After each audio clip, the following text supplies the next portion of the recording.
Yeah. This is Andrew Weave once again. And I'm gonna do a song that you've never heard before.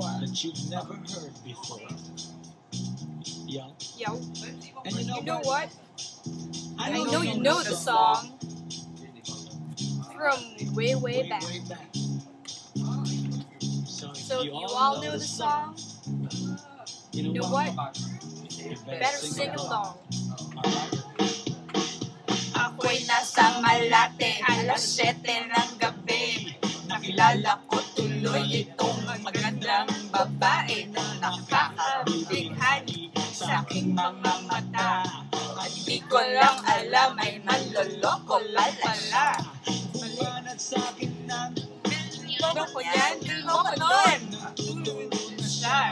Hindi pa kami on upang di mahalata. Siya ay nagyayabang, nagmemenasyadrang. Siya sa alabang, ako ay umakbay, mahigpit na mahigpit. Naglalaway sa palda niyang hapit na hapit. Not a talent! Makaling ka, di ko siya matagpuan. Ubos ang aking money, di ko pa nahalikan. When the night has come, at pinatay ang ilaw. O madalas, lumalabas banyo queen. Second verse. Okay.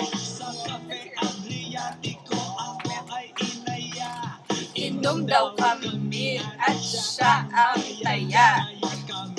Dalawang uminom. 7 minutes song. Iangat na lang ang mug at sabi niya sa akin, cheers! Meron siyang inilagay. Aking biglang nahilo, nawalan ng aking malay. Aking napansin, pangalan ng motel, Anito Inn.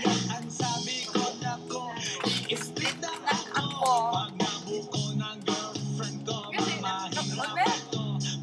Wala sa isip ko ang kanyang baywang. Nang nakita ko siya, nakaagaw lang. Light please. Ayan, ganyan talaga dapat. O madalas, lumalabas banyo queen. Oh darling, stand by me. Oh, stand by me. O madalas, lumalabas banyo queen. Ang haba!